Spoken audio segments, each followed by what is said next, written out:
నమస్తే ఫ్రెండ్స్, నేను మీ Srilekha. Welcome back to Srilekha's YouTube channel. ఈరోజు మన ఛానల్లో వచ్చేసి పప్పుచారు ఎప్పుడు చేసినా ఒకేలా రావాలి అంటే నేను చెప్పే టిప్స్తో ఫాలో అవ్వండి. చాలా బాగుంటుంది పప్పుచారు. ఇలా మరుగుతున్నప్పుడు ఇంట్లో గుమగుమలాడిపోతుంది. టేస్ట్ కూడా చాలా బాగుంటుంది. ఒకసారి ఇలా ట్రై చేసి చూడండి. పప్పుచారు చేసుకోవడానికి ఒక కుక్కర్ని తీసుకొని అందులో కందిపప్పును వేసుకోవాలి. ఇలా తీసుకున్న పప్పును మనము శుభ్రంగా కడుక్కొని నానబెట్టుకొని పెట్టుకోవాలి. అలాగే చింతపండును కూడా ఇలా నానబెట్టుకొని పెట్టుకోవాలి. చారులో వేయడానికి ఉల్లిపాయ, పచ్చిమిర్చి, టమాటాను కట్ చేసుకొని పెట్టుకోవాలి.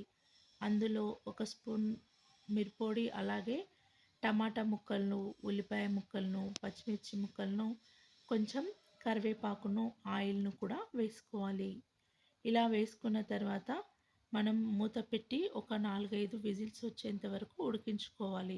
చూడండి, ఇక్కడ నేను 4-5 విజిల్స్ తర్వాత మూత తీసి రుబ్బుకున్నాను. అందులో ఒక టీ స్పూన్ కారం పొడి, అలాగే రుచికి తగినంత ఉప్పు వేసుకొని మంచిగా స్పూన్తో కలుపుకోవాలి. ఇలా ఉప్పు కారం కలిసేటట్టుగా కలుపుకున్న తర్వాత మనం చింతపండు నానబెట్టుకున్నాం కదా, అది ఇలా వడపట్టుకొని పప్పులో పోసుకోవాలి. స్టవ్ పైన ఒక గిన్నెను పెట్టుకొని ఆయిల్ వేసుకొని జీరా, ఆవాలు వేసుకోవాలి. ఇవి కొంచెం చిటపటమనిపించిన తర్వాత వెల్లుల్లిపాయల్ని, ఉల్లిపాయల్ని, కరివేపాకును వేసుకోవాలి. వెల్లుల్లిని ఇలా దంచి వేసుకుంటే పప్పుచారులో టేస్ట్ చాలా బాగుంటుంది. కొన్ని ఎండుమిర్చి కూడా వేసుకోవాలి. తర్వాత మనం మరిగించి పక్కన పెట్టుకున్న పప్పును కూడా పోపులో వేసుకొని కొన్ని వాటర్ని యాడ్ చేసుకోవాలి. వాటర్ని యాడ్ చేసిన తర్వాత ఒకసారి అంతా మంచిగా పోపుతో కలిసేటట్టుగా మనం పప్పుచారుని కలుపుకోవాలి. ఇలా కలుపుకున్న తర్వాత మనం కొంచెం సాల్ట్ అస్సలు వేసుకోలేదు కదా, సాల్ట్ వేసుకోవాలి. సాల్ట్ వేసుకున్న తర్వాత ఒకసారి పప్పుచారు మరగాలి అంటే, కొంచెం వేడి పట్టాలి అంటే మూత పెట్టుకోవాలి. అలా మూత మొత్తం కవర్ చేయొద్దు, కొంచెం ఓపెన్ పెట్టుకోవాలి, లేదంటే పొంగిపోతుంది చారు. ఇప్పుడు ఇలా మరుగుతున్నప్పుడు కొత్తిమీర, కరివేపాకు వేసుకోవాలి.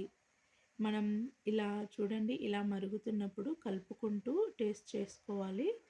ఇలా మరుగుతున్నప్పుడు భలే గుమగుమ వాసన వచ్చేస్తుంది ఇల్లంతా. ఇప్పుడు మనం ఒక స్పూన్ ధనియాల పౌడర్ని యాడ్ చేసుకోవాలి. ధనియాల పౌడర్ని యాడ్ చేసుకున్న తర్వాత కొత్తిమీరని కాడలతో సహా వేసుకొని దించేసుకోవాలి. మనం ఇలా దించేసుకున్న తర్వాత ఒక గిన్నె పెట్టుకొని అందులో మనం చేసుకున్న పప్పుచారుని పోసుకోవాలి. అంతే అండి, ఎంతో టేస్టీ అయిన రుచికరమైన పప్పుచారు రెడీ అయిపోయింది.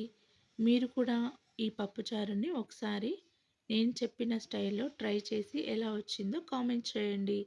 మరిన్ని వీడియోస్ కోసం మన ఛానల్ని లైక్ చేయండి, షేర్ చేయండి, సబ్స్క్రైబ్ చేసుకోండి.